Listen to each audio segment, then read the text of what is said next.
That piece of scumbark rat has taken his last dump on my lawn. If I can find one more, just one, I'm going to catch him and staple his ass shut. The Burbs, cult classic, movie deep dive next. Welcome to Mayfield Place. A typical street in the Burbs. Walter's dog just took a dump on Rumsfield's lawn again. Until the Klopeks moved in. Klopex? Klopex. Klopek. No one goes in, no one comes out. Neighbors from hell. You wouldn't want to visit there. Ray, this is Walter. The Burbs. I'm going over the fence, and I'm not coming back till I find a dead body. We found Walter! We got a real problem. I hit the gas line, I'd run! God, I love this street. Movie deep dives. First episode for us here. Big cult classic. Professional Fanatics, we have 160 episodes, but this is the first movie deep dive. They don't have 160 yet. This is number 159. Okay, pardon me. I don't want to spoil what's going on. The Burbs. The Burbs, one of my favorite movies. Kind of an underrated movie, a cult classic. It's picking up steam. It's on Netflix now. Just added to Netflix. One of the most liked videos on Netflix. Prior to me watching, it was a 98% match for me. So, Wow. Just wanted So you to like put this? that out there. It's a Tom Hanks movie, but there's so much more to it. The other characters, the side characters. We'll get into all that. Why do you love this movie? I mean, there's a million reasons why I love it. The nostalgia. I remember watching it, being a little bit younger. I love movies that you can re-watch. I think anytime somebody asks me and says, "Oh, what's your favorite movie?" I always preface by saying, hard to pick my favorite movie. I'm going to tell you a movie that I don't mind watching 1,000 times. If I had one movie left on earth that I had to watch, I think this could fall into that category. Yeah. And for me, it's one of those movies I'm always quoting, or at least I was always quoting until I never got any responses and people look at me like I'm crazy. So then I dropped the whole quoting thing. Yep. Like if there's ever brownies, people eating brownies, it's just like, I'm like, oh, there goes the goddamn brownies. And people are like, why are you saying that? I'm like, well, Rumsfield. And they're like, who's Rumsfield? I'm like, all right, fuck you. Now, if I ever found somebody that got the quote, instantly my best friend, I want to marry them, I want to bang them, whatever. Well, depending on their gender or any of that.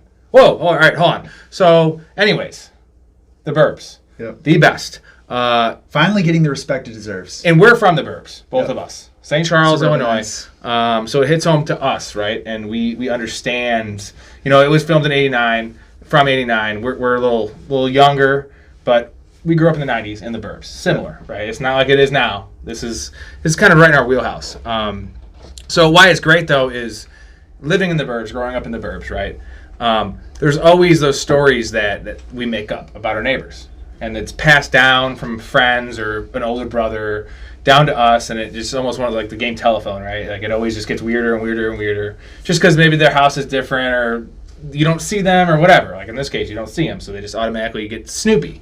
Yep. They want to snoop and understand why. Some people want to be kept to themselves. Now that's super normal. Like for me, it reminds me of a Home Alone, the Buzz story, when like he's up there before they go on their trip to Paris, and he's talking about the neighbor, the creepy guy, even though he's not creepy because he's shoveling the walks of everyone's sidewalks. He's the best neighbor ever. He's salting it too, and like they make up a story how he murdered his whole family. Check it out, old man Marley. Who is he? You ever heard of the South Bend Shovel Slayer? No. That's him. Back in '58, murdered his whole family and half the people on his block with the snow shovel. And like, it's imaginations run wild, but generally that happens with children and kids. In this case, it's happening with adults. And usually the stories aren't true. No, never. But in this case, spoiler, it may be true. So this is a Joe Dante movie. Pretty obscure director. He was a Steven Spielberg kind of clone, right? He works with Spielberg a lot and like kind of has a similar directing style, I'd say. He kind of specializes in like, I wouldn't call it like science fiction. It's almost like comedy horror. Like he did that Furby movie. He did Gremlins. Yeah, right. Gremlins. He did Small Soldiers, The Howling, a Piranha, which is like a Jaws ripoff. He's done some stuff, Gremlins 2, but like he's not like a household name, I'd say. No. So, but I love his style. I love how he adds the theme. He has like a little theme song for everyone. right? Like whenever Rumsfield comes in, it's like the little military like horn going on, and then like Art's just some stupid shit. Like always a little bit of movie like music, and when the Paperboy's delivering, it's that happy the dog song, right? Yep. Like, one thing I noticed though in terms of the characters is Art really reminded me of Peter Griffin. Just a little bit. Just he's fat. He's always making a joke. He's always eating. Obviously, no one's Peter Griffin, but this next one's right on the head. Nail on the head. Rumsfield is Dale Gribble from King of the Hill. Just everything about him, like he thinks he's cooler than he is. He thinks he's more like, even though Dale wasn't in the military, he thinks he's like this badass. He could be a bounty hunter, right? Like, right. Not even close. And he's always wearing these crazy outfits. There's always like camo or like short shorts, like coming out shirtless when he should not be shirtless. Bruce Dern should not be shirtless. He thinks he's got this great body. I mean, look at me.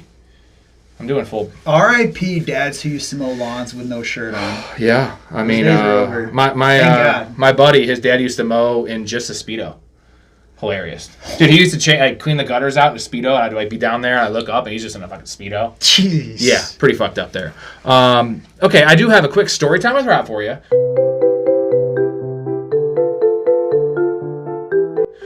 This is how I realized. I told you I told everyone about this movie, or I'd quote it and no one knew it. Yep. And we were watching, I think it was like Mavs Thunder or some shit, Mavs Suns, and Davis Bertans is on the Mavs. And you saw Davis Bertans, and you're like, this looks exactly like Hans. I was like, you said exactly like the guy from the Burbs. I was like, Hans? I was like, you know the Burbs? You're like, yeah, I love that movie. I'm like, this is months ago, before we even had this idea to do the movie deep dives. And I was like, dude, I was like, immediately I liked you more after you saying that. I liked it before, but now I'm like, impressive. Because it's just an obscure movie, and like, he is Davis Bertans. Like, although Davis Bertans probably has more money than Courtney Gaines, but yeah, if you play in the NBA, you're $50 million. This movie had an $18 million budget, which is, I'd say, a little low, but especially with Tom Hanks. But this is before Tom Hanks became Tom Hanks. $49 million box office, not bad. Did not get good reviews though. Was not instantly loved. Roger Ebert, the biggest guy, the guy, 2 stars out of 4. Number 34 movie that came out that year. That's terrible. His quote is, "It's a long, shaggy dog story," which I disagree with. Sorry, Raj. And this is the worst one. This guy, I don't know who he is. He's probably dead. Hopefully he's dead. Vincent Canby, New York Times. He says, the Burbs is as empty as something can be without creating a vacuum. Damn you. Yeah, damn you, Steve. Vincent. Sorry, I don't want to wish you were dead. Hopefully you're thriving, Vincent. But that was a terrible review. What are you doing? Like, the movie's not trying to take itself too seriously. What does he think he's watching? Casablanca? 100%. Idiot. And to that point, critics or Rotten Tomatoes, what are you using when you're going to go watch a movie these days? Do you follow your Netflix match? I do that a little bit. Generally, I have an idea because there's so many great movies. New movies are terrible. So many good things I haven't seen, or movies I've seen that I want to give another chance, right? It's one thing to watch it when you're 21, watch it when you're 34, different life experience, different tastes, you know 100%. What I'm saying? I used to not like Ranch. Now I love Ranch. No, I The Burbs is one of those I always love, though, right? No, I would agree with that. And I think of similar comparisons. I remember watching The Office early on in high school, and then finally having that first job, and then watching The Office and being like, oh my gosh, this thing hits. Mm-hmm. Hits so hard. So hard, dude. No, this is the perfect time. Also, this is a Tom Hanks movie, right? And like, we love it for the other reasons, but this is the perfect time to get Tom Hanks because they were filming this movie right when Big came out. So he didn't know what Big was going to be. Like, that wasn't supposed to be an instant hit, but Tom Hanks made it that. He was such a believable kid, and just some of those scenes. So like, if this came out, if they tried filming this a year later, there ain't no way he's doing this movie. No. And he already had some trepidation about doing it anyway. Yep. But like, that's just so perfect that like they got Tom Hanks at this point of his career, because Tom Hanks he's great in these dramas, but he's also funny. You know what I mean? He's perfect at, like, he's the everyman, but him being annoyed is just great. It's ideal, right? Yep. Like, and then I will say, Tom Hanks versus Michael Keaton was an actual battle, which is crazy to say. Up until, like, I want to say 92, and Michael Keaton did Batman, and that's a pretty big role to be the Batman. Later on, everyone did Batman apparently, but like, Tom Hanks wasn't up for Batman, right? And like, so Keaton was actually ahead of him, and Tom Hanks rattles off the best 8-year run in the history of movies. It kind of reminds me of Barry Bonds after the steroids, right? Like, the choice in scripts, his acting ability, and just it all culminated in, I'm going to read it off to you here. 92, A League of Their Own. 93, Sleepless in Seattle. Great movie. Meg Ryan. Also, Philadelphia the same year with Denzel playing a gay man in Philadelphia, like with AIDS. Super like groundbreaking and kind of risky, but I mean he pulled it off so well. 94, Forrest Gump, one of the best movies of all time. 95, Apollo 13, and Toy Story. Iconic. 98, Saving Private Ryan. One of the best fucking roles. And then 99, Toy Story 2 and Green Mile. And then caps off the run in 2000 with Castaway. His own. That's Tom Hanks' movie, right? Yeah, that's his movie. Like he's acting on an island with coconuts and volleyballs for a whole hour. Just him. Great run, and what a career change it would be if you did flip roles with Keaton, because there's no way Hanks could have played what we know of him after that run, that he would have been Batman. No. Batman would have been tainted. Yeah. Right, and it would have ruined his career. Yeah. Like, and you know, like Forrest Gump is his Batman, right? It made his career because it shows he can be funny. Yeah, right. Okay, we're gonna move on to the categories here. We have a lot of categories to get into, and the first one is best scene. Now, I'm gonna list a bunch of them here, and we're gonna pick from that. I know you have one or two. Do you have a favorite scene you want to list off right away? I would say my favorite scene, most influential scene, is when there's kind of some, antics to try to see what's going on over at the Klopek's house, and then Carol and Bonnie finally are like, we just need to go walk over there, and they make the visit. I call it the visit to the Klopek's. Mm-hmm. And some of those quotes within that line, I know we're going to cover some of them later, so I'm not going to get into a bunch of them. But some of them, the more funny ones to me, is right when they walk in, "Oh, pretty girl. Your friend?" Yeah, right. No, it came with the frame. Yeah, right. It came with the frame. Well, they didn't get your name, Hans. Hans Christian Andersen. Yep. It's a fine Christian name. What are you, Catholic? Rumsfield's the name. Don't think I caught yours, Sonny.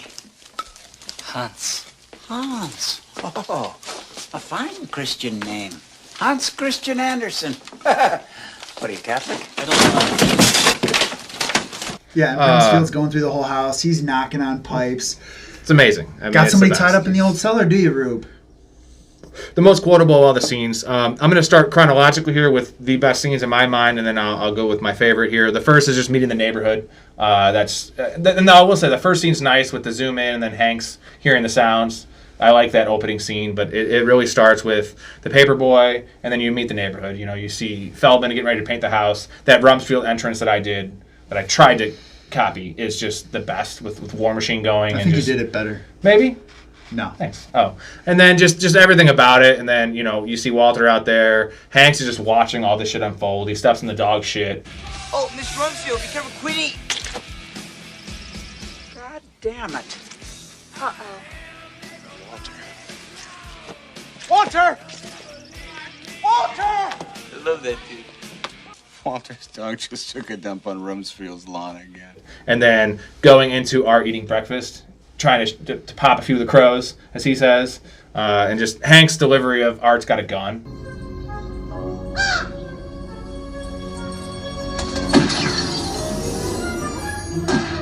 Art's got a gun.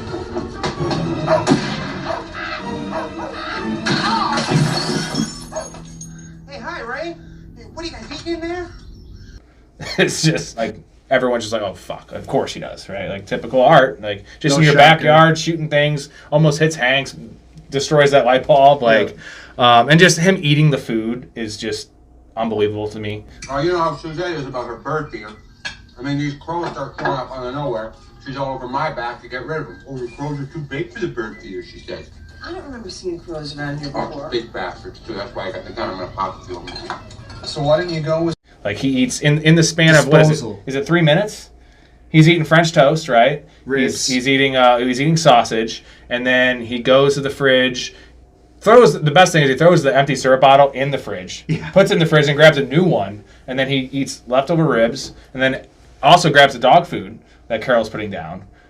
Realizes dog food, washes it down, doesn't spit it out, and then he's eating the ribs, and then when fucking Ray goes and says he's gonna get his vacation clothes on, he yells to Ray, he's like, "Are you gonna finish your eggs?" A fucking half-eaten plate of a neighbor. Would never share eggs with somebody. No, he only eat your eggs.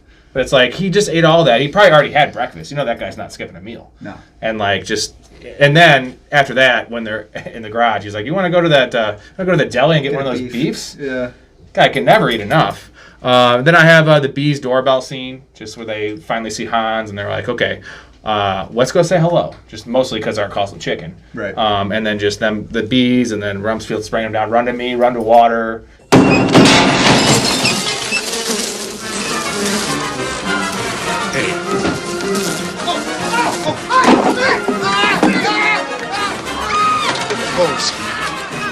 Hang on now. Run to me! Run to water! This way! Over here! Run to water!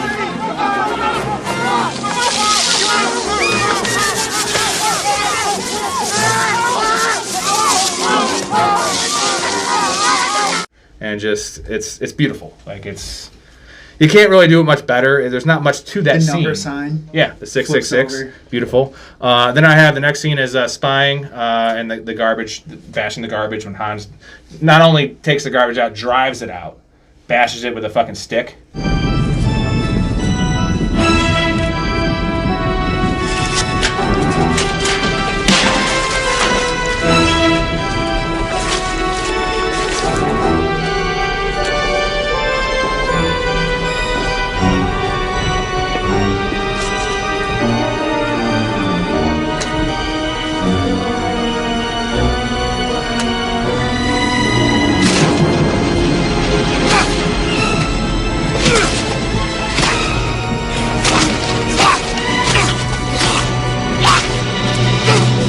And who the heck's driving out their garbage?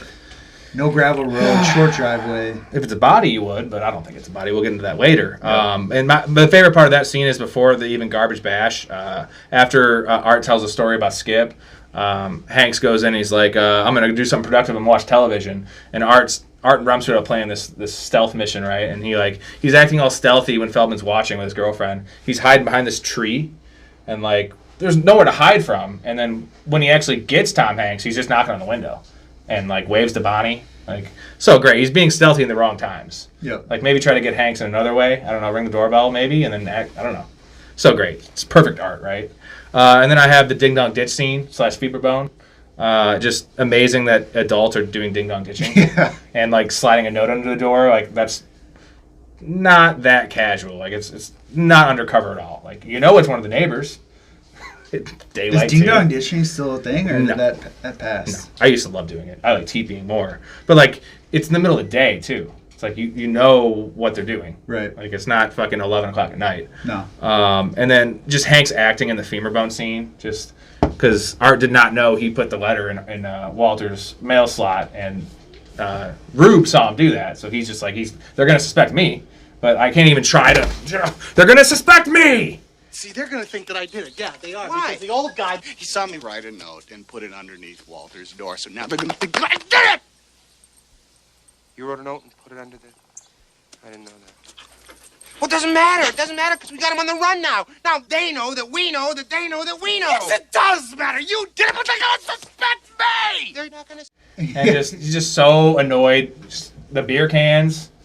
So There's some pissed. aggressive So acting pissed. with that going on. Yeah, I mean, I guess I get it. Like, it's why are you doing these childish ass behaviors? But I mean, come on, those are your two. No, friends. I'd be freaking out if I had slipped a note under somebody's door. They watched me, and then another note, and I was tied to that type of crime. I'd be a little freaked out, especially when they're supposed murderers, Right. And we're still figuring out what's going on with them. Well, yeah, and then they find the femur bone, and he's just like, hey, how do you know the femur bone's in the human thigh bone? He's like, biology 101. Well, it should be anatomy, right? I don't think it'd be biology, but Art's just the scholar, apparently. Somehow Ray doesn't know that, which, like, I think we all know a femur is the human thigh bone. Yeah. And I mean, there would be no other bone that big. No. So So I I mean, just came I off would- a chicken or something. Yeah. And then the next one is your scene, my scene. That's what I have for my best, is beating the Klopex. Just the whole thing, how Rumsfield carries the brownies, carrying it like it's some kind of fucking... I don't Working know, at Sonic on rollerblades. seriously, dude. And just the whole situation there. Just Hans acting is great. Just how Rumsfield is just literally checking everything out in the house. Just you and Unc, huh, Sonny? It's super uncomfortable. You know what I'm saying? Klopek. What is that, Slavic? No! Oh, About a 9 on the tension scale, Rube. You know what I'm saying? Like, and the best part is the movie changes there. Like, the way it's shot, like it seems like something from like the Twilight Zone. Yeah. Like 50s, the color changes. It's like really dark and just uncomfortable. And then obviously it has a sardine scene, which is unbelievable. Sardines and pretzels. Yeah, we had a few before we filmed. Bonnie just, I'm trying to cut back. Right? And then Carol just like takes a pretzel and it's like, oh, of course, Ray, you do it. Yeah. Bitch, you eat the fucking sardine too. Yeah. You know Rumsfield would have done it without a problem. Art would have eaten the whole can of sardines. Why didn't they show him? Yeah, that would have been funny. And I love Rumsfield's line right when they get towards the kind of the end of the meeting, the Klopeks. Call us polite crap. What are those goddamn noises coming from your house all the time? What do you got in the cellar? Hair Klopek? You know, he was just waiting. He was just waiting to like cut through all the bullshit, right? Like, I'm surprised he didn't do that earlier, but it's because he was investigating all the little things in the house. Yep. And he knew he didn't have anything, and he's just like, I'm going to ask him. Yeah. You keep a horse in the basement? And then the last one I had is the ending ambulance scene. I like the scene. The ending leaves something to be desired to me because they shot 3 different versions of it. And this one makes the most sense because it has a conclusion. You know, the good guys win, the bad guys lose. But Hanks has some awesome... The speech Hanks gives is great. The speech Art gives is great. And he improv'd a lot of it, apparently. Yeah, the whole movie is generally improv, I feel like. And I will say Hans... in that scene is great, and I know you're not a Sunny fan, but Hans reminds me of a McPoyle. If anyone watches It's Always Sunny, he's just looks like he's never seen the light of day. Oh, wow, that's great. Oh my God, are you kidding me? Great, of course you're here. Good. How many? What is that a jar of? What is that a jar of, dude? What is that? How many can there possibly be? Oh, good to see her again. Good. She doesn't know what I'm saying, right? Okay. Oh, here he comes. Yeah, you're here in the world. That's the sun. It's gonna hurt your eyes. Watch your mouth. There's that pink cornea. Yeah. Okay. What is that? A fife? Just looks like an inbred. I'm just gonna say that, right? Okay. Moving on here to what's aged the best? What do you got for me? I'll give you mine after that.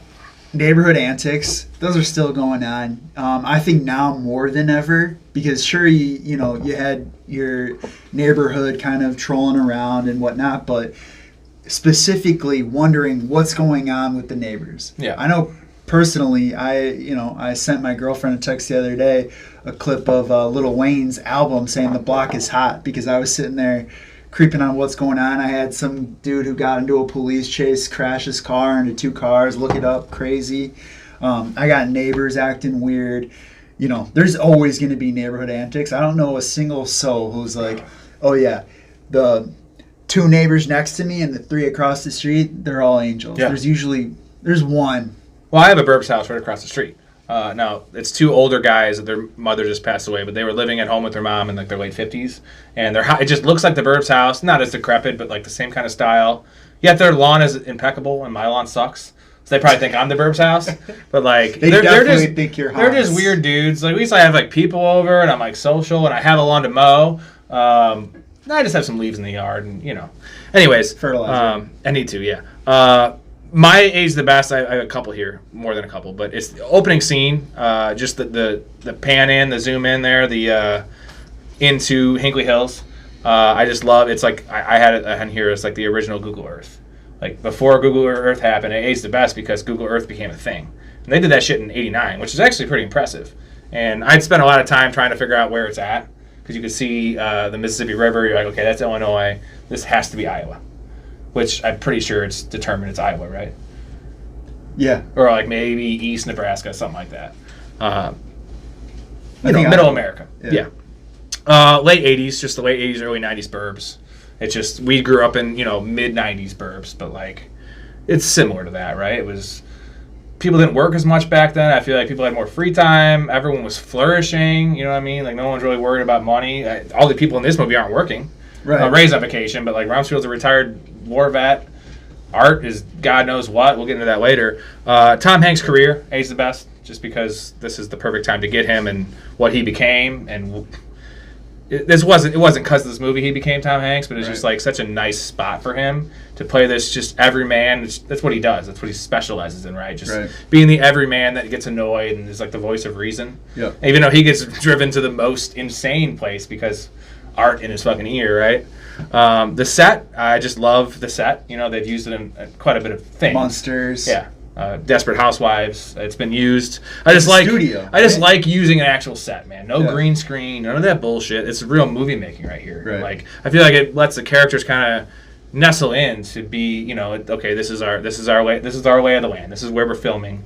Get comfortable. This is my house. This is your house. I have also filmed in sequence. Love this. Personally, I love this. I can say that Dead Poets Society is the best example of this. Is they filmed it in sequence, and a lot of times they don't do that. They film this scene. They sometimes film the ending first. Oh, Captain, my Captain. Yeah, and it's perfect in that movie because when Neil dies, he's not in the movie anymore and he's gone. So they felt like they actually lost him. Right. Emotional for the kids, and like in this case, this movie's building to a darker place. Right. It starts off innocent, and there's questioning. Oh, they're not doing this. They're in the femur bone, then the visit, then the toupee in the pants, and then it's like, okay, now they're in full like paranoia mode when they're breaking in the house. Right. Even though Bruce Dern's in full paranoia mode the whole 24/7. movie, He's got from the some very PTSD. beginning. The outfits. The outfits in this movie are the best. They're pretty spot on for the time period. Who's your favorite? What's your favorite of the outfits? Who has the favorite outfits for you? I think I'm gonna go Art. I really love what he pulls off. He's got the classic Vans. He looks like the guy from the bowling league that you be buddies with, shoot the stuff with. I'm gonna go Art. Okay, I'm just going to break down their outfits real quick in chronological order, how you see them. Rumsfield, the first time you see him is the opening scene. It's a green vest, shirtless, with pulled up khaki shorts and then like combat boots, which is hilarious. Like, what a weird combo. You're a few sit-ups from really pulling that look off. Thank you. I appreciate that. I mean, even though he's a 54-year-old man and I'm 35, but I'll take what I can get. Then in the gardening scene, he's got an orange jumpsuit with a green Hawaiian shirt underneath. Pretty crazy. Then green jacket and a green camo shirt and khakis. He loves khakis. That's his like go-to. Pulls them off. Then you have in the garbage scene, he has a green camo bathrobe and these like little short camos, like super short. When he pulls it up, when he's telling you're a garbage man, you're gonna pick this up, dude. They're so short. Like, good for you, Rumsfield. Good for you. Then a black Japanese Hawaiian shirt when they break into Walter's house, which pretty stylish. Like, he loves Hawaiian. He loves all that shit. Then we have a green long sleeve military outfit when they go to the Klopeks originally. It's like he's literally getting a medal. Like, he's like ready to get the medal put on. They're just going to fucking get lunch or whatever. Yeah. And then the blue and white Hawaiian green shirt with cargo shorts. And the last one is the best, just the full military regalia with the beret. Classic he beret. he is literally ready to go to war. He's always doing up there is sitting and eating animal crackers and drinking from that little cup. Looking for every reason to bust that gear out. Yeah. And you notice it's really hard to see, but he has a little picnic basket you can see up there. He probably has a bunch of shit. These guys are they're breaking in, they're digging. He's just fucking chilling, not even doing his job. Art loves polos. Red polo, green plaid shorts, and the checkered slip-on Vans. Awesome. Even look. had some other slip-on Vans, some blue Yeah. or something. Then a green striped shirt, similar to a polo. Red plaid shorts, loves the plaid. Then a blue polo with white pants. For some reason he's wearing pants in the summer. Then a blue bowling shirt and plaid pants, again with the plaid. Then we have a green polo with red plaid shorts, different colors, always different colors. Then we have a black bowling shirt when he's kind of going undercover when they're in the Klopeks house.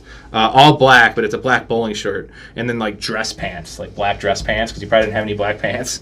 And then a ridiculous golf outfit for that little scene when he's trying to convince Carol they're going golfing. Is that what golfers were wearing in the 80s? I think it was. I don't think they had like the Ricky Fowler flat brims or any of that. So Happy Gilmore was right. I think that's what they were wearing in like the 50s though. Goofy pants and a fat ass. Yeah. And then the last scene, he has the Power Company outfit when he's, which makes sense because he's cutting the power. And then Bonnie, real quick, she has a skimpy white nightgown first, then a skimpy garden outfit that's with the no tan lines.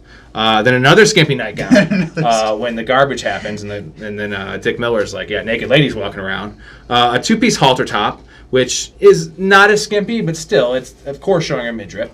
And then she ends it with something more classier when they go to their the Klopeks, polka dot top red striped capris, which good for her.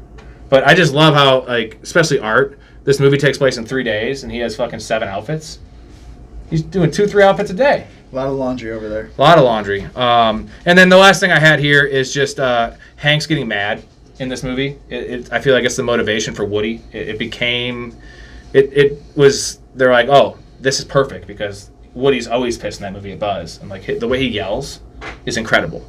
And then also not showing the Klopeks for 50 minutes. I love the fact that you just don't know who's in that house. Suspense. You know Hans is there. You know Rube is like looking through the window. Yeah. But you have no idea when then they're like, oh, what kind of doctor is this? The Shadow. He looks really big. No, he's a super small guy. Right. So, and that just reminds me of the shark from Jaws. It's better when you don't show it.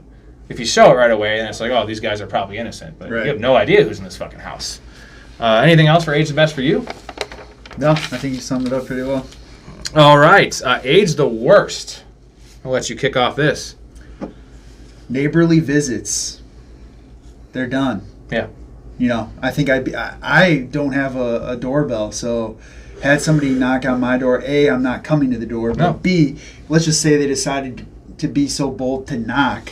I'm going to be a little freaked out. I'm going to do some window peeking. I know Sebastian Maniscalco does a little bit in his Right. stand-up where he talks about back in the day, you know, mom had the Sanka laying out, which is a drink, had a little cake set up. Don't eat the cake. That's for guests. And then he talks about how now if somebody comes knocking on the door, people are army crawling across the floor. They don't want to know you don't want to know Grab the you're home. sword. Grab Right, the right? sword. Put the sprinklers on. Yeah, it's so different now. I mean, and like you always hosted, you always like brought out food. Now I'm like, you want a beer? You know what I mean? Like, or if I'm planning on having them over, it's different. But like, people were always ready to have visitors because there was like outside of a landline, there was just no way to get a hold of people. Right. They just come to your house, which is thank God it's not like that anymore because I like my privacy a little bit. Yep. And you had no privacy back then. All right, I had Corey Feldman because he looks like an old lady now, and he's not even that old. But like he's going full Paul McCartney, right? Like, dude, totally just pale and sorry, Corey. Carrie Fisher, she's dead, so she aged the worst. I know it's a little rough, but Ding Dong Ditching, can't do it anymore. You know, I know these are really good. Thank you. Doorbell cams, you can't really you're gonna get caught. I mean, I guess you could try, but It added an element of stealth to be able to pull it off. yeah.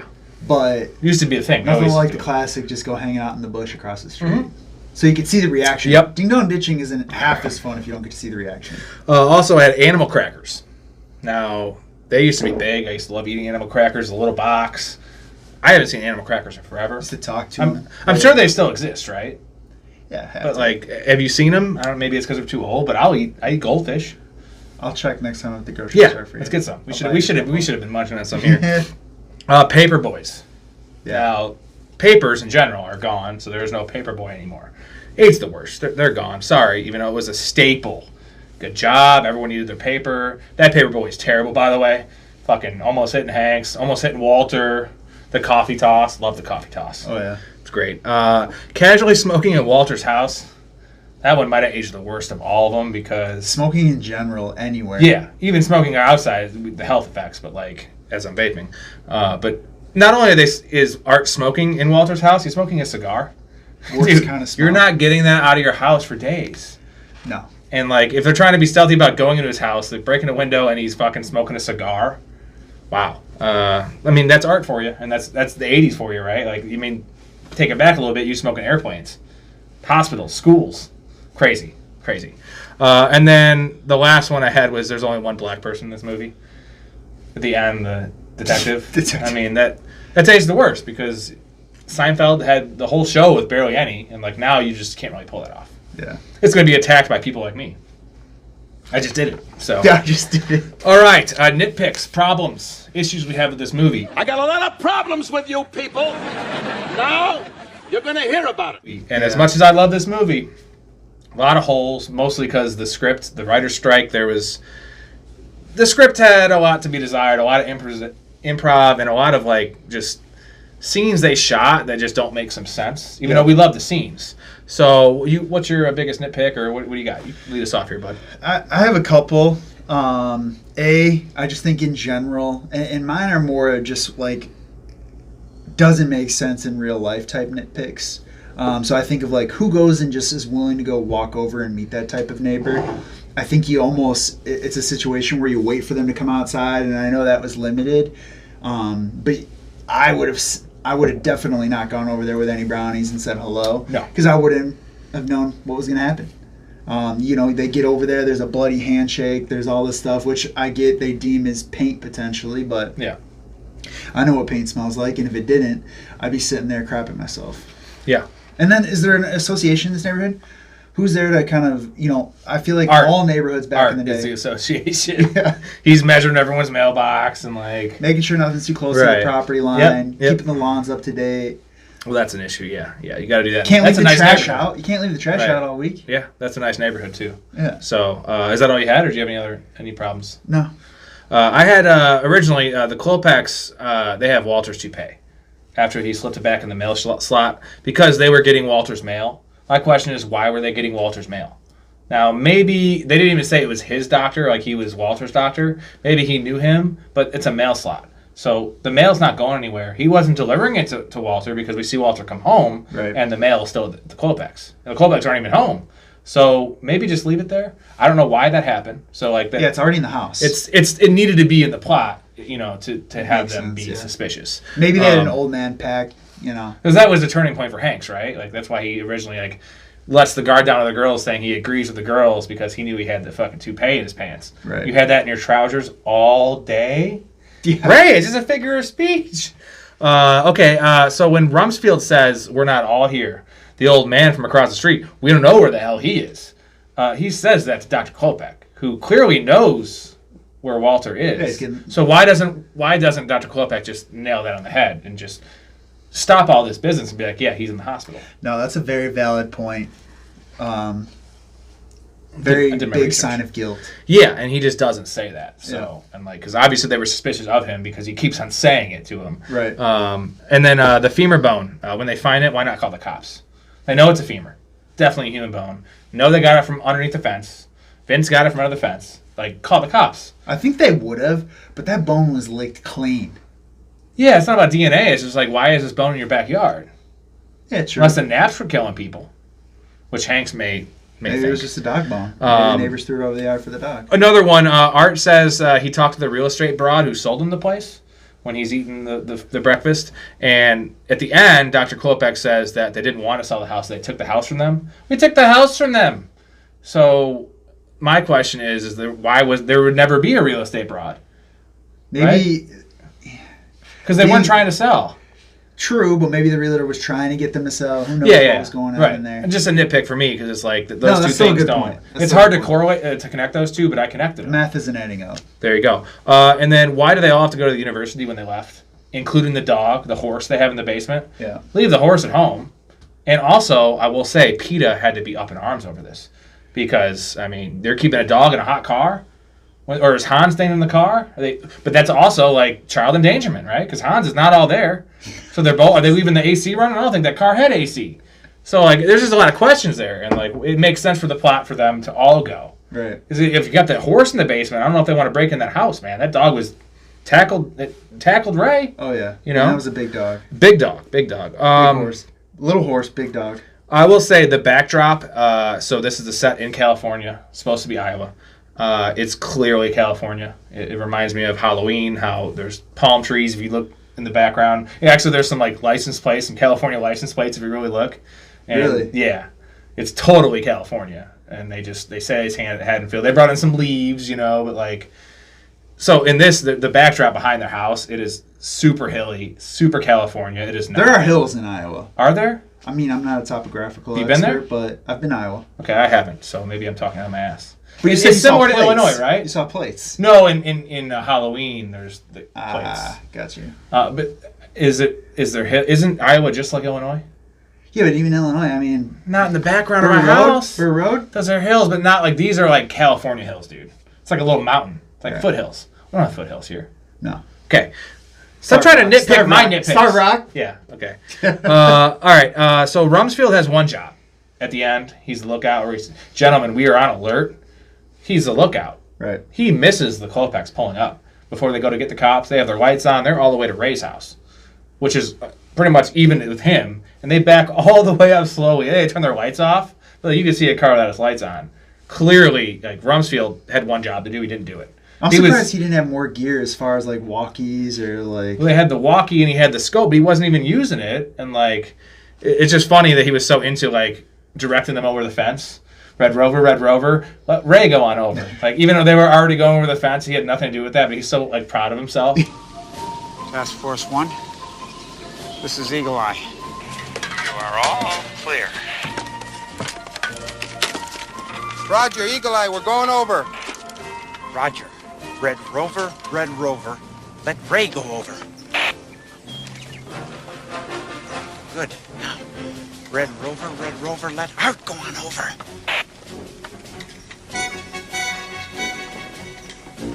Oh, that's great. Over.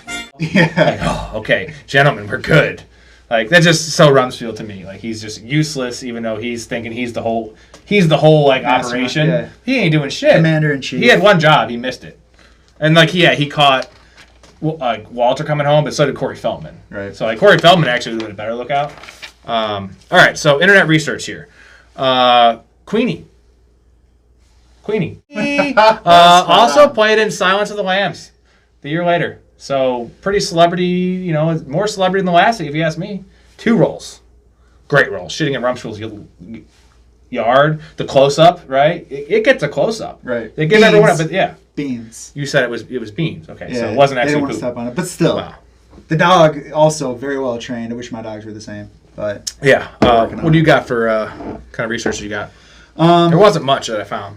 Yeah, no, not a ton out there. I thought I had 2 points that I have here. Tom Hanks didn't want to play a dad. I thought that was kind of interesting. I think it was important that he did play a dad. They're in suburbia. Yeah. More often than not, there's families in those homes. There's not, you don't often just run into a couple, especially in the age bracket that they look to be playing. And then Hans.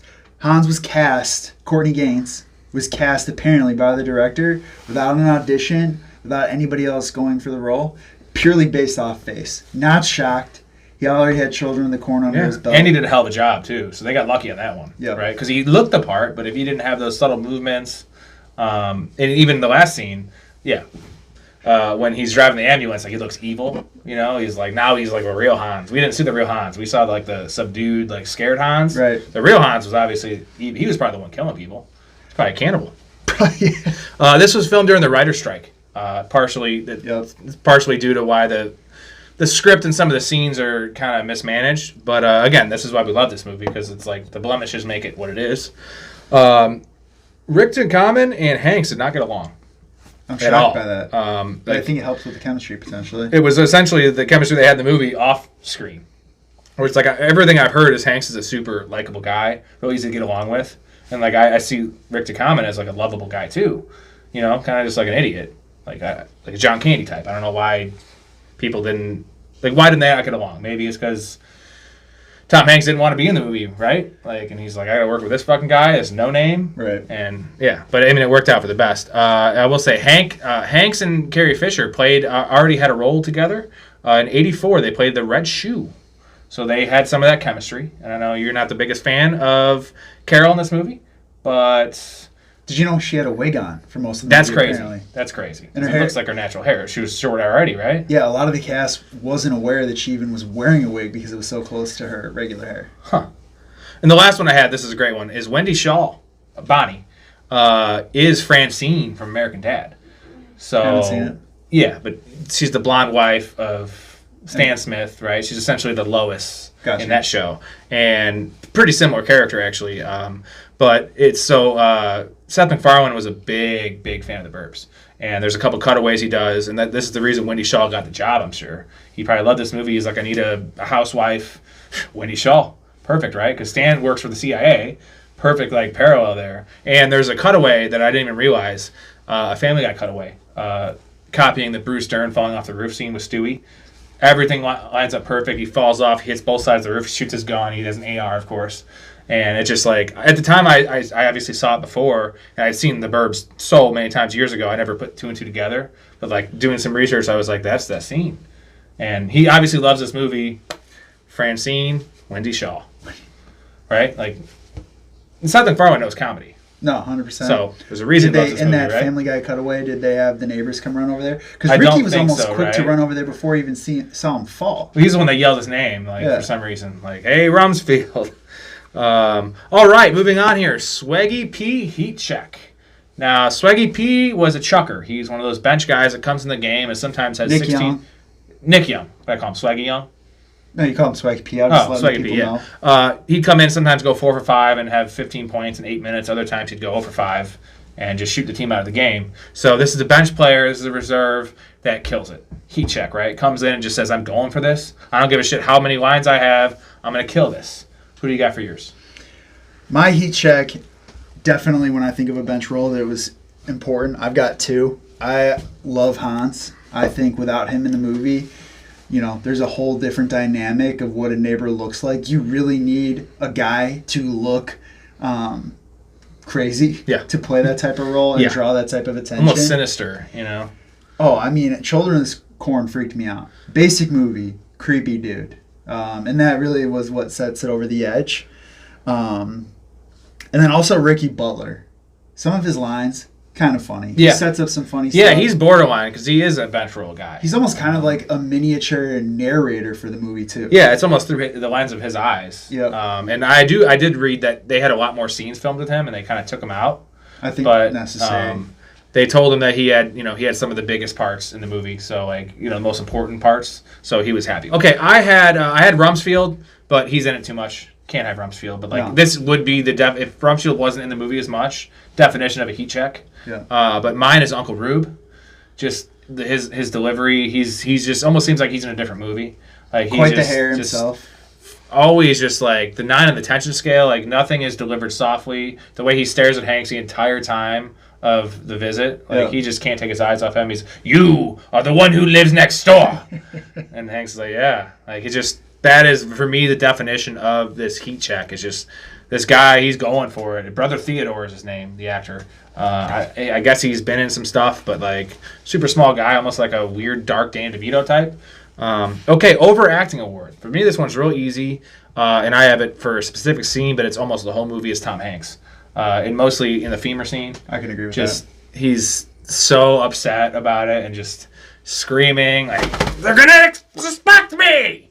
I mean, he overacts, I think, in a few scenes. I wrote that scene down specifically.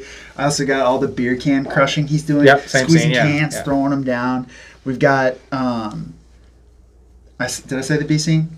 No, you didn't say the bee scene. Yeah, just how he reacts to the bees. Obviously bees are going to freak you out, but you can tell they're kind of going a little bit overboard there. You mentioned the finding the bone, the sneezing when he's over visiting the Colpex, the coffee spill. I mean, who sneezes like that? No, and then blows his nose on a fucking random newspaper and just throws it away. Also spits. It's so great. The other overreacting that I kind of threw in there that's a little bit different of a take is the Colpex house. Yeah. Just, the step over the property line. Right. Got thunderstorm, wind blowing everywhere. Wind blows, yep. And then he steps back and the wind stops. Yep. I mean, and just the grass. All right, so the pee break scene. This is the scene where if it's going and now we could just pause it. Let's say you have people watching, you don't want to be rude. What scene are you going to go take a pee if you have to pee? I had the dream sequence, which is probably not a popular opinion because it's a big part of the movie. It shows his madness. But yeah, I like it, but I want to see them paling around the neighborhood. And I want to see, Rumsfield. I don't want to. The dream sequence is just weird to me. What do you got? I'm sure there's probably another one that's better. I personally think any scene where him and Carol are having some small dialect in the house, if I'm going to go take a pee and miss anything, I don't want to miss something like the dream scene because there's at least more going on, some additional plot building of how much this is affecting Ray. Yeah. When I think of those Carol scenes, I get there might be some necessity to the fact that, the wife who's kind of like grounding him. Right. But if I'm going to go take a pee and miss something, it's during one of those. I get it. Maybe I take longer pees than you. Doesn't come out right away. I don't know. All right, here. Casting what ifs. Now, there is only one for here. We'll move this one fast. Art. So, Rick DeCommon originally wanted Rick Moranis, which I thought was that's the guy from Honey, I Shrunk the Kids. That was awful. He's a small little dude.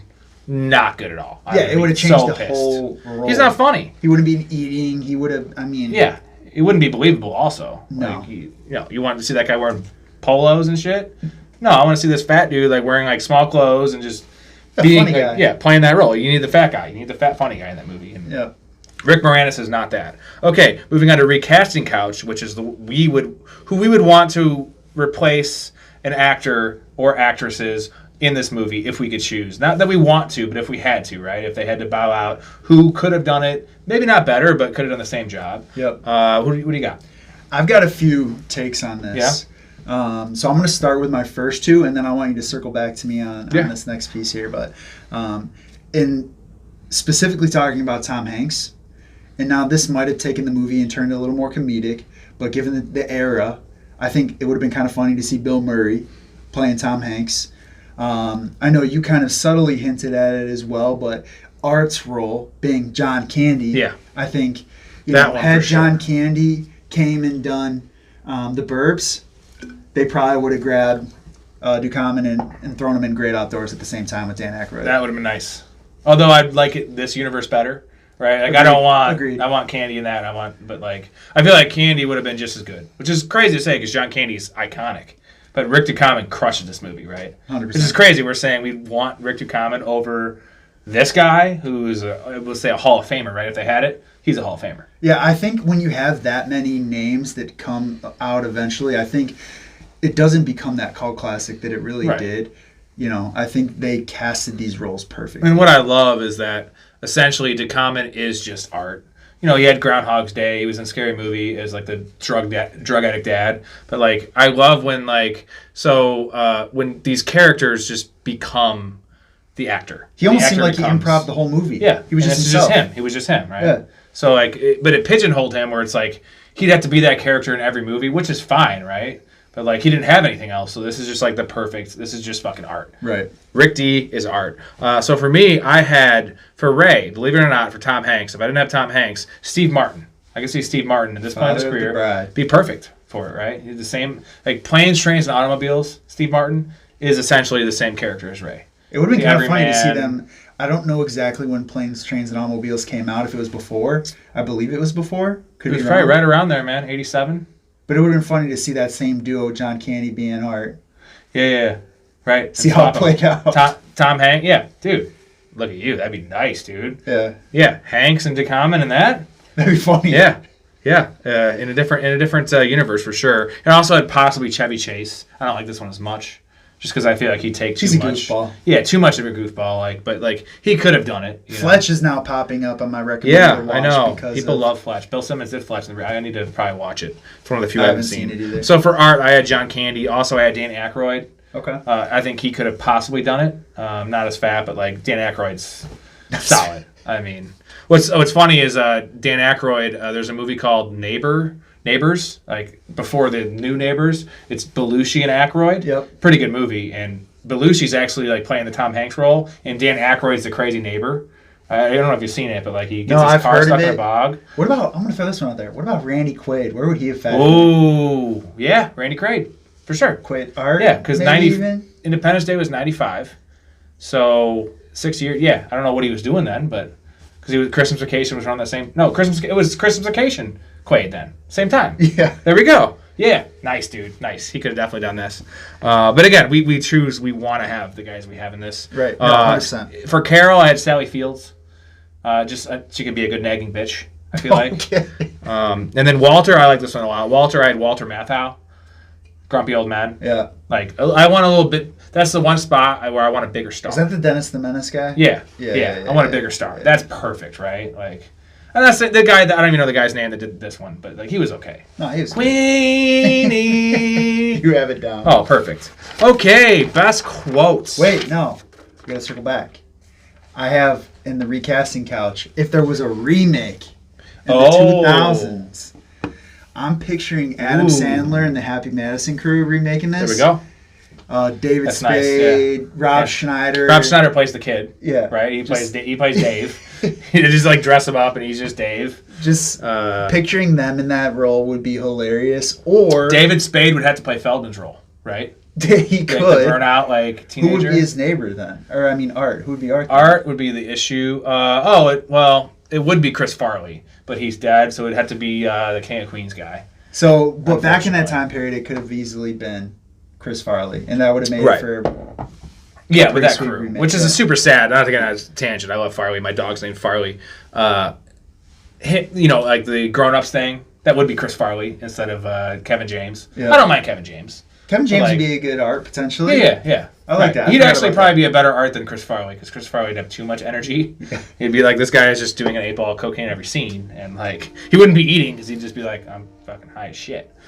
A couple others I forgot Look this at you. too.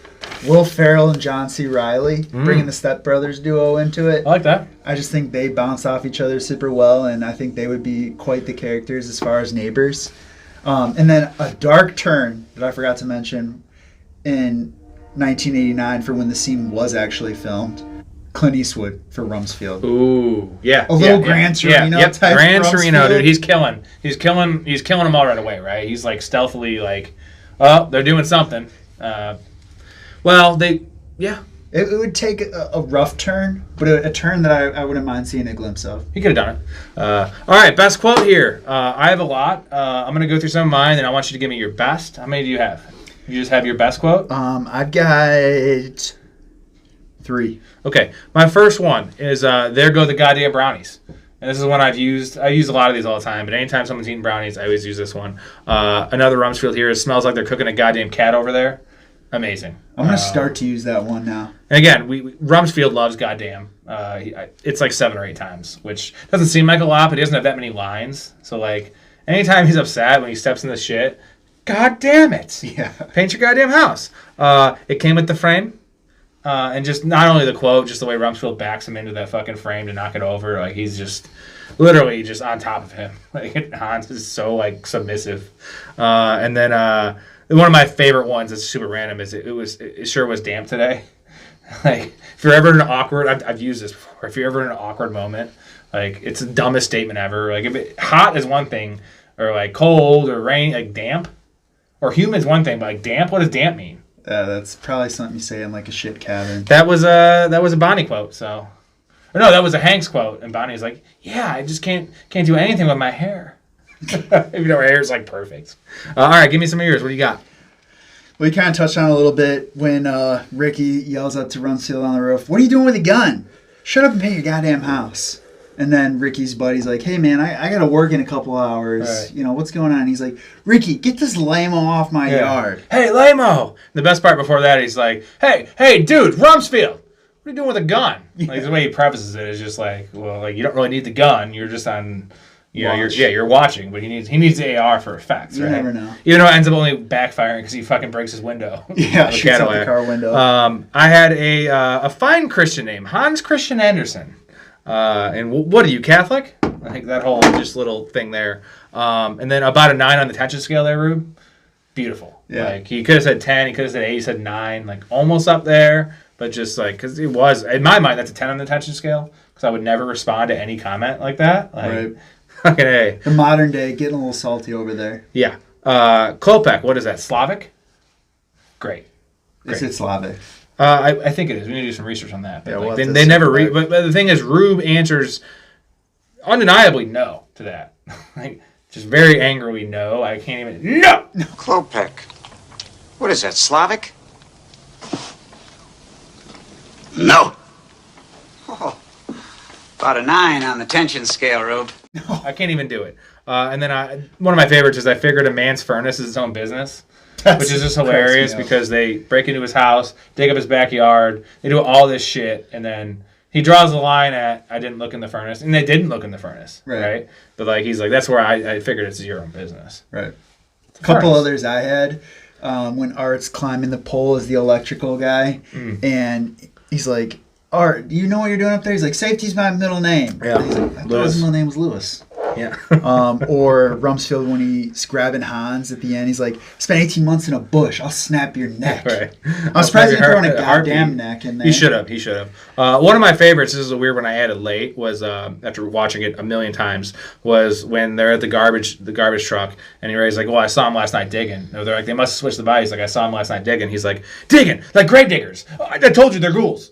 Like, what is that? Like ghouls? Like, come on, man. He has some funny lines, too. I promise you that had to be improv. You know what I mean? Like, the way it comes off. What about the chance part? Where he's like, "Oh, yeah. I want to kill everyone. Satan is good. Satan is our pal." Ray, you're chanting. I also wrote one, and I'm pretty sure Art said this, I'm blanking, but he says, one thing about these old guys, they never leave their house without their hair. That's Rumsfield. Rumsfield. Yeah, well, Rumsfield would know. But I mean, he doesn't have a piece because he loves his crazy hair. It's terrible hair, but like, he doesn't give a fuck. He's got Bonnie. No. My last one I had is just when after Art eats all the food, and he probably had breakfast before that. He said, "Want to go down to the deli and get one of those beef sandwiches." Can't turn down a beef. Still thinking about food, man. That's a sex addict for food right there. That's like Charlie Sheen. All right, unanswerable questions. This is a big one here. I have the first one. This is from Erica, my wife. She was wondering why did they want the Knapp's house so bad? Of all houses, shitty house. They couldn't buy it. They had to kill him. Maybe they wanted to kill, but like it's just I don't understand why they wanted that house. They saw the remodel value. Right? Yeah. Yeah. You could fix it up and like sell it for twice the amount. Why did they keep the bones in the car? You know, like I know they maybe dug it up. That's what they thought. Like, but there was a lot of bones in there. It wasn't just the Knapps. And like that's their strategy. Like keep it in the house. Like you need a search warrant to get there. You get pulled over. What's in the trunk? Yep. Sopranos wasn't out yet, so they had some notes to be taken on. I also had why is the doctor's car so shitty? It's a fucking doctor. That thing's a beatbox. He's a learned doctor, right? Like that's a bad car. Like you need a BMW. He'd have a BMW or a Porsche, right? Although he needs to have enough room to fit the whole family in there. Also, back to the bones. What's the Klopek's actual body count? Lots.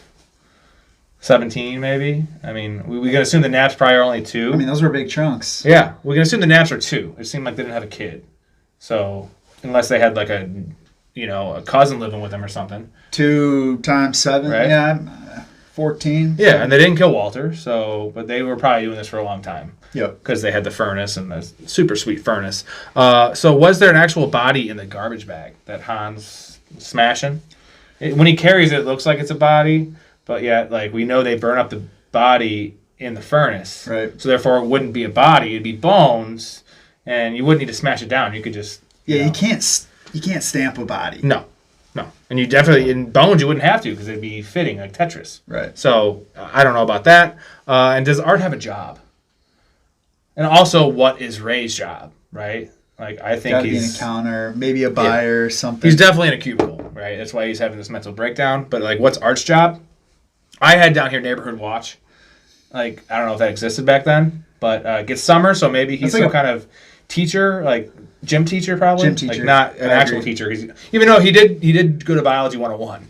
He knew what a femur bone was, and Ray didn't. True. But I could see him just being the old ex-athlete that thinks he's a shit. And, like, just pushing these kids real hard. Like, it's, like, 7th grade. Whistleblower. Yeah, for sure, with those socks. Have any other ones? I'm curious. This isn't as more of a pressing question, but I'd love to know what Ricky's parents look like. I'd also would like to know... not what they look like, but who they were. Yeah. Where were they? Why would they leave him home alone? Yeah.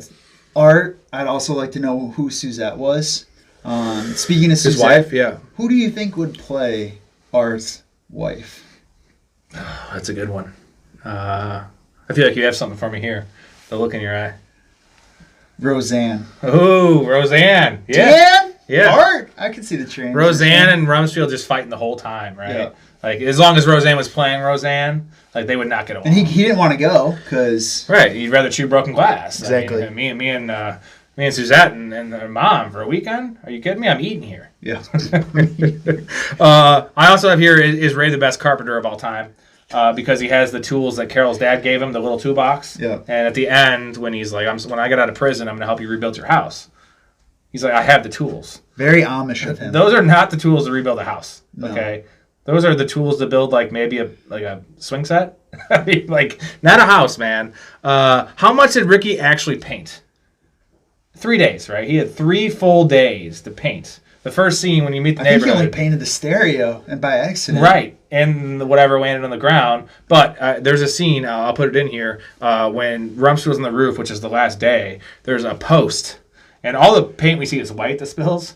There's a post that's painted red for some reason, but not all red, and just like a little bit of it, like shittily painted. So that's what he did. He painted one post red, the wrong color, and like his parents are going to go home and be like, "What'd you do all weekend?" Oh, well, the neighbors were spying. I had a party. Like, his house blew up. I doubt they expected him to paint the house. Maybe he just like wanted to do it like as a project, but like he was never going to. Yeah, with a red house. Why does Art get so pissed about Ray breaking the window? Like, he's been egging him along this whole movie, and like the door window panel. Yeah. And like he's fine with Rumsfield breaking into Walter's house. And it's like, the only way they can get in that house, and there's nothing in the backyard, was to break the window. He tried the credit card thing. It's a shit store anyway. And he's just like, Ray, the words breaking and entering mean anything to you? The old B&E. That's the one time he like went out of character. I don't know what happened. He was probably thinking about food. He's like, maybe we don't go. We'll just go to get the beef sandwich, right? He got cold feet for sure in that moment. Yeah. Well, he also didn't want to do any more work, even though he didn't do any work. Yeah. So why don't you dig one of your own holes? He's like, well, I'm checking yours, and he's just laying in it. He's like, I also have the radio. That is funny. I forgot about that. Did Ricky's friend transition? This is a weird one. This is not a PC one. Not the friend, the dude that cooks. There's another friend. I'll put him up here. I think this is kind of before that happened, but this is the prime candidate for the original transitioning male. Maybe. Sorry, man. Like, if you're gonna be on the pod, you're gonna have some weird stuff. I did not zoom in on that guy. Well, I'll show you. Okay, I'll leave you a comment. Scene we would add to the movie if we could. What do you got? I think and I get why you can't based off some of those unanswered questions, but I'd love to see the move-in. Yeah. Well, the murder and the move-in, because apparently it was one and the same, right? 100%. Yeah. What do they move in? What do they take out? You know, because just what that whole scene looked like. Well, it's understood that the moving van was parked out front all day. Exactly. Even though it wasn't, obviously. And I'm not a director, so I'm not filled with all these ideas of what to put into movies. But I am a critic, and I would have loved to just analyze what that movie looked like if it were an added scene. Yeah, they had moving guys. Like mine was. So Rumsfield in the scene where they're scoping out and they see the garbage, the garbage can beat down, is Rumsfield makes a comment of, we could tap their phone lines. Hank's like, what's next? We got to tap their phone lines? He's like, that could be arranged. And he's insinuating he has a guy for these kind of things, right? Because Rumsfield has a guy for everything if it's not just him doing it. The scene is them trying to deep dive and kind of private investigator find out about these Klopeks, right? And they go to meet him at like a restaurant or bar. That's the scene I want. Him, Art, and Ray. And meeting this crazy ex-CIA guy probably, and Art Chili's. Yeah, Chili's. There you go, because they can drink. But Art just eating all this food, ordering like 4 entrees, and also like while he still has all this food in front of him, being like, "You're gonna finish that?" Yeah. And then Rumsfield probably getting in a fight with like a younger guy who's like radical and not about the USA, and like saying some like non-patriotic comments. Rumsfield being like, "Oh fuck that, I'm getting up." Right, and then trying to hold him back, or him actually beating him up. Yeah, I think it'd be a great scene. Like, and I know the idea of the movie is to keep it in the neighborhood. Right. But if there was a chance to get it out, I feel like this is the chance. It's 5 minutes, right? Right. So let's film that actually. Let's go to Chili's and I'll eat all the food. I'll do both. I'll eat all the food and I'll be Rumsfield. I'll fight some young dude who's not being patriotic. Okay, the Brock Purdy Mr. Irrelevant Award here. This is for the Brock Purdy. If you don't know, was the last pick in the NFL draft. That's the guy they call Mr. Irrelevant. No one knows who he is. Even though he's in the movie, you don't know his name. He has a small part. But for me, I had Rance Howard, who is Ron Howard's dad. He is the detective that's listing off the crimes that Tom Hanks committed, right? Like armed robbery, destruction of public property. Like, and we have a note from the old man saying, "You kidnapped his dog." That's Ron Howard's dad, Rance Howard. Did he come? Was he acting and then Ron Howard got into it? I don't think so. I think that because he doesn't have much of his IMDb, I have him. So on, the egg came before the chicken. He's on the priest. He's the priest in Apollo 13 that's sitting at the house when they're like all the issues happening. And he's also in A Beautiful Mind, small role. Both those movies came after this, right? So like I didn't recognize anything else. Okay. And then I had honorable mention Dick Miller. He's the garbage man. He's in Gremlins. He's in almost everything Dante did in like 100 movies. He's always just like that guy, a guy that you don't know. He's always there, but he's in too much shit. So I have mine for Rance Howard. Okay. What do you got? Mine, I'm gonna lie, it was kind of tough to pick, so I feel like I have a little bit of a stolen nomination here. But I'm gonna go with Wendy Shalbani, and purely because after a little research that Tom Hanks basically got everybody sunglasses after the movie, and he put in the card to Wendy, like, don't know what you were doing here, but here's your sunglasses type of a thing. Like you weren't worthy of this movie kind of thing. Yeah. It's a Dick Tom Hanks move. Yeah, that's an Ellen DeGeneres move right there. Yeah, I haven't heard him do anything Dickie. Yeah. Although, I mean, sorry, maybe Tom, but it's tough to tell comedy through writing, so who knows specifically, but I'm going with Bonnie. Well, I mean, she essentially went on to a better career than Rick DeCommon, right? Like, DeCommon had a couple roles, but I'm sorry, American Dad, that's a pretty big show, and she was the voice of Francine. So I'd say that's a better career. And she probably did some other things, but the outfits, too, she was pretty hot. Real quick, who do you like? Bonnie? Do you want Bonnie or do you want Carol? As far as Like wife or who's sexier? This is post Coke. Carol. Carrie Fisher was a big cokehead. Okay. Sorry to spoil that. Spoiler alert. Didn't know that. Oh yeah, I mean, Princess Leia was a tough job, I guess. I'm gonna go with Wendy. Yeah, same. Bonnie. No, yeah, but like I would say the short hair. She has some nice outfits too in this movie. Like very like not as sexy, but like she's decent looking, right? The short hair. Yeah, I definitely gonna go Wendy Shaw as well. Okay, hot take. What is your hot take? My hot take, and I'm going to go with the police need more training. I did a little bit of a In this Google movie search. or in general? I'm going to throw out in general. Okay. We're obviously seeing a little bit more of that. I'll let Big Ray and you get into politics later on. We will. Shout out Big Ray. Yeah. But my hot take is the police need more training. And I found this also doing a little more research. Less than 5% of crimes are solved. Talk about some numbers for criminals there. Yeah. That's low. No shocker there. And then also... That's a shocker. True. And also, too, even though we talked about recasting Couch, there's no way that this movie could have been made any better than who was casted in this role. We had our like other options, but I feel like there's no one. Maybe the only one would be Walter, right? Right. But like that's such a minuscule character. So small. Okay, my hot take. This is a big one here. I feel like the movie portrays that there's a chance that Ricky and Bonnie are having an affair, right? Like with the whole like no tan lines today, and he does the sex thing with the paint. I guess. Right. So my hot take though is that Carol, Tom Hanks' wife, Ray's wife, is having an affair with Ricky Butler. I don't know about that. Well, that's why it's a hot take. It's a boiling. Yes. Let me just tell you why. Because it's nothing about those two in particular. There's no scenes with them together. But she is super annoyed with Ray. Okay? When she makes the breakfast and he's like, oh, you going to eat any of this? He's like, I got that stomach thing. Hypochondriac. What is that stomach thing? That's bullshit. It's like saying you have a back problem when there's no documentation. My back hurts. My stomach hurts. I'm not going to eat your breakfast. Like the way she's yelling at him, like pissed about not going up to the lake, like she's just like pissed with him and how he's like upset with his life, right? Probably living that cubicle life. So you're saying Ray's pulling a Ben Simmons? Yeah, right, with his stomach, for sure, for sure. But I feel like she's just upset with him, and she is the type. Bonnie respects Rumsfield, right? She loves that guy. He's a war hero. She deals with all of his antics. She's up every day at 8 a.m. raising that fucking flag. He could do that by himself. He needs her to hand the flag. She respects Rumsfield. I don't think Carol respects Ray. Therefore, Ricky Butler.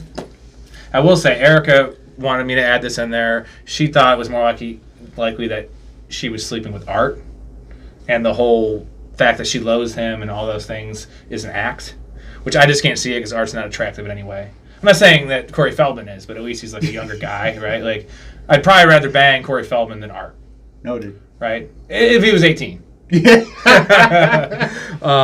Okay, last one here. Well, a couple more, actually. Only one Oscar to give. Yep. Who are you giving it to? The only Oscar I'm going to give out is... I got to go with Art. Supporting role. Yeah. Richard Common. Classic funny guy. Again, we mentioned it earlier. I really don't think he came off as a tryhard. He really seemed like this was him. And I think that's every director's goal, is to find somebody who is themselves and, doesn't have to act too much. And I honestly think he could have improv the whole thing. Yeah. And you would have never known the difference. He might have. Actually, he might have. I had Hans, which is weird because I don't know what that award would be. It wouldn't be supporting because he was literally super small. Creepiest of creeps. If we could find a Hans award here, just because it's not just how he looks, like you said, that's why they cast him. Title us one. Give us one. It's just called the Hans Award, right? It's just his little movements when Wendy Shaw puts, he just that. When Hank spills the coffee, he's scared. Like when he's getting back in the corner with the with the frame, it's perfect. Like when he answers the door, who is it?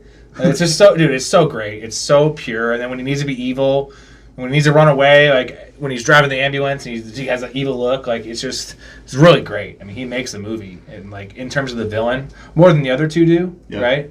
And like he was so like an afterthought in this movie as a casting. Like you said, they just hired him because how he looked. So that's it's a weird award. I probably, for the spirit of it, I probably lost that. But okay, the Tripping Balls Who's Peaking Award. So otherwise known as Apex Mountain. So who was peaking? Who was at the peak of their powers? Who could have done anything for this one? I'm going to go out and piggyback what you just said. And I have two perspectives on this question here, or this topic. I'm going to piggyback Hans and say Courtney Gaines. Definitely a peaker. Yeah. I think after Children of the Corn, this was the next big movie that he played. And then after that, he was kind of the one-episode guy. He was in Seinfeld for an episode. Yeah, I didn't know that. Sneaky Car video guy. I think he only said like one word in that show. He was in Tales from the Crypt. Jag. I don't know if you ever heard of that show, but I remember it. Don't know what it's about, but I just remember the name Jag. Just little small characters in TV shows. NCIS. Right? Bones. Right. Beautiful. Yeah, and I mean, I'm going to throw art out there too. Yeah, this is Rick to comments for sure. Yeah. Apex Mountain. And then one other one, actually. And this isn't a person. Cul-de-sacs. Ooh. Nice. Yeah. Because let's be real. I did that because you said sack. Because cul-de-sacs, they aren't what they used to be. You don't see kids playing hockey in the middle of the street. Nope. There's nothing going on, you know. I like that. I like that a lot. I had DeCommon, yes, for sure. Hans, yes. He also did Children of the Corn, but like this is for sure his. Sardines has to be, just because they've kind of faded. I know you can still order them in a pizza, but if you find someone ordering sardines on it, yeah, they're on the menu. Where? I've seen them. I haven't ordered them. Name a place. Any place. Really? Yeah. I'm going to have to look into Go ahead. And like if you see someone ordering sardines on a pizza, they're probably Hans. They're probably a regular. So like report that person, right? Like they're a sex offender for sure. I have paling around the neighborhood with friends. This is Apex Mountain. It's a tripping balls for that, man. Yeah, like kind of cul-de-sac-y. Yeah, man. Just this is like the apex for like those guys just paling around the neighborhood. No cares in the world besides their neighbors who they're scoping. Rolling the neighborhood was the best. Bruce Dern, no, but he had 63 years of acting. He did a lot of Tarantino recently. So like he did a lot of stuff early, obviously. We're talking like 60s. And then all the way up to recent Tarantinos. Hateful Eight. He's in like 3 different Tarantinos. For me, it is his just based on like this is his best role, I feel like. Because how could any other role be better than this? It can't. But No, it can't be his apex. It can't be his peaking, right? No. It's not like it's got him a bunch of roles because he didn't do a lot. Yeah, I'd have to take a closer look at the IMDb to really see where the peak is. Yeah. But I know being in some stuff recently, this couldn't have been the peak. Right. Animal Crackers. I have a question mark here because I think the real answer is probably Armageddon. Right? Like there's only two things I think about with Animal Crackers. It's this movie, Rumsfield biting the head off whatever the hell the animal is. That's how you have to eat them. And you go head, legs. No, I eat 3 at a time. But I mean, and speaking of my belly, the Armageddon scene with Liv Tyler and Ben Affleck and the I'm gonna go up to the mountains and go down south to the like. Do you want to do that with me right now? Now look, as the cheetah approaches, watch as he stalks his prey. Now the gazelle's a little spooked, and he could head north to the ample sustenance provided by the mountainous peaks above. No. Can we act that out? No, please. Just animal cracker my belly, dude. No. All right, well, I wish we could do that, but like, Eric will do that later and we'll film it. It's supposed to be the other way around. I'm supposed to do it to Erica, but like it's way funnier and cooler if I do it. Carrie Fisher, no, that's Star Wars, right? Like, because Star Wars is the biggest thing ever. Yeah, that'd be and the last one is Tom Hanks. Clearly, this is not Tom Hanks' Apex. No. But what is it? Is my question to you. What do you think it is? I had 95, which is after Forrest Gump, because I feel like he could do anything he wanted, right? Like playing that role, the way he did it, it opened up. And 95 is Apollo 13 and Toy Story. I can't picture Forrest Gump being his peak, just because I'm not going to full-blown say the quote, but Robert Downey Jr., Tropic Thunder, might have said it best. You don't go full retard. You never go full retard. Everybody knows you never go full retard. What do you mean? Check it out. Dustin Hoffman, Rain Man, look retarded, act retarded, not retarded. Count 2 picks, cheated cards. Autistic, sure, not retarded. You got Tom Hanks, Forrest Gump. Slow, yes, retarded maybe, braces on his legs, but he charmed the pants off next to him and he won a ping pong competition.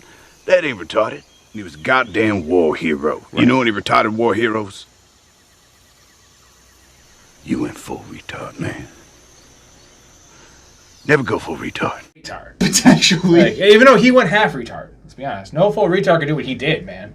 He did more than me and you will do in 100 lifetimes, dude. No, he played for Alabama, like fucking dude. Owned his the shrimp company. No, like, he crushed it. He was did everything. But I mean, I personally, I'm gonna kind of take a tangent and say my favorite Tom Hanks movie, Road to Perdition, purely because Kane County resident, Geneva, Illinois. It's nice. Filmed right in town. Castaway for me. Although I will say Saving Private Ryan is probably the best movie he's in. Yeah. Like Forrest Gump's great, but like Saving Private Ryan, and like neither of us are veterans. We have no idea what war is. On the Xbox we do. Right? Like, come on, we're goddamn soldiers out there. Virtual soldiers. Hey, in this day and age is what we are, all right? But that movie just hits so hard, man, right? Like and he's just so great at the handshaking, like God, Tom Hanks. We love Tom Hanks. All right, what piece of memorabilia would you want from this film? This is a tough one for me. I got 3 things, and I'll rattle them off here. Go ahead. Yeah. I'd love to see the femur bone. Ooh, yeah. Put it on the mantle, right next to the mountain, right next to the sign. If someone ever got that, I'm shaking their hand, man. Who knows what that's going for today? Especially if it was a human. Ooh, it had to be. A sardine can, preferably a fake one. I don't mind buying that at the gift shop just because I don't want the smell. Yeah, well, we don't want the smell. And then I'm going to go with, and maybe you can hit your famous line after I say this one, but a stuffed Queenie dog. Oh, stuffed Queenie dog. Maybe one that you kind of squeeze it and... What's my famous line? Queenie! Oh, Queenie! The perfect tempo. I'm a drummer, so I have that down. What's funny about that is I've been telling my first dog, I have 2 dogs, but my first dog that we have together as a couple is a golden retriever, 5 years old. His name's Farley. I love Chris Farley. I've been telling Erica forever I want to stuff my dog. No, don't do that. Well, because build a bear. Well, I'll build a Farley. I don't know. So I wanted to do that. She says absolutely not. So I was thinking to kind of like compromise. You know, like hunters take, the head and the antlers of the deer. So I cut off his head and stuff that and have it on the wall. Right here. Well, so you can like that. Podcast. Right. All right. Am I acting very much like Hans right now? You're giving Hans All right. My memorabilia, I have 4 here, and there's one answer, and it was hard. That came with the frame pick. Just the frame and just the blonde girl. Signed by Hans. Yeah, signed by Hans. The night vision scope. Love that. And it reminds me of the Step Brothers when they have the night vision. They're like, well, what's cool? I mean, imagine we had these when we were 10. He's like, even better. We had them when we were 40. Industrial strength night vision goggles. Holy Santa Claus shit. Can you imagine if we had these when we were 12? Even better. We got them when we're 40. Yeah. Which is super weird, but come on, that scope's sweet. They didn't really even use it. They were gonna go get the look in the barred up basement windows. They just looked at the house that you could clearly see anyway. Yeah. And then one of my favorite quotes actually would put in there is "Scope me, I'm out."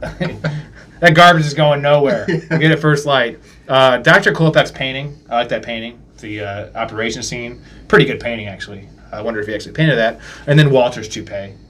Weird. I don't know if I want a toupee, but I am kind of. I mean, you're bald. Show him.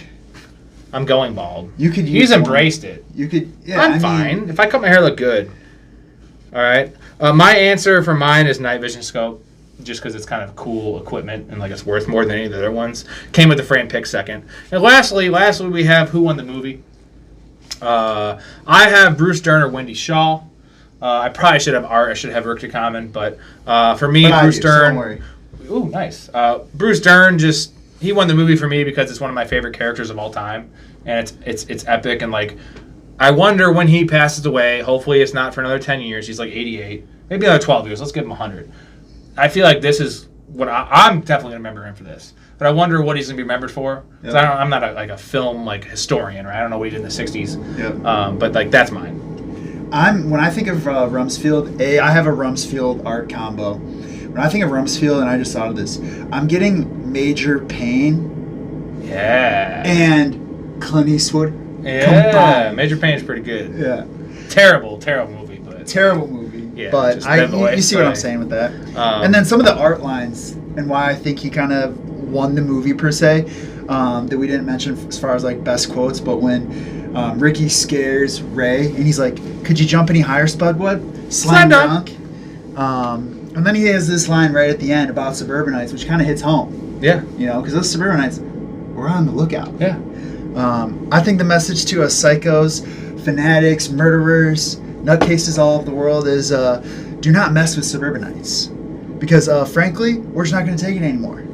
You know, we're not going to be content to look after our lawns and wax our cars, paint our houses. We're out to get them, Don. We're out to get them. Beautiful. Yeah. Beautiful. I will say Wendy Shaw for me is my answer, just because the fact that she got American Dad after this got to be my answer. Because obviously McFarlane was a big fan of this movie. She would have never got this part. She didn't do much from 89 to fucking 2009. That's 20 years. She got her biggest part. I'm going to say she won the movie because... I don't think she won the movie from that statement. I'm going to say she won from the movie. Yeah, okay, there you go. There you go. Art's probably the answer. We can agree with that. Yeah. All right, so that was our first movie deep dive. We love it. We had to do The Burbs. Great movie. Subscribe to the channel. Netflix. Yeah. It's on Netflix. Subscribe to the channel, Professional Fanatics. Rob Squares the podcast. We're doing a lot of these. Multiple guests. He's going to be my main movie guy over here. He knows his shit, believe it or not. Look at this guy. He's killing it over here.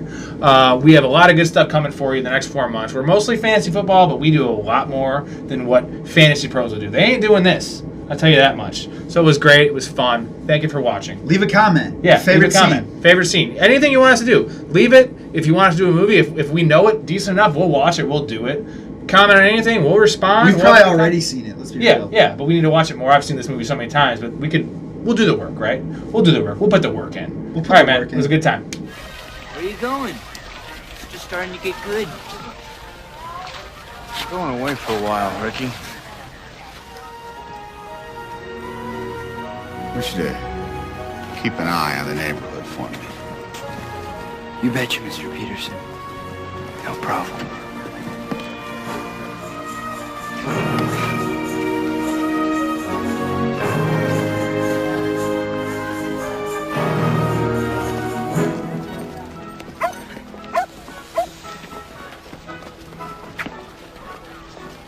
God, I love this street.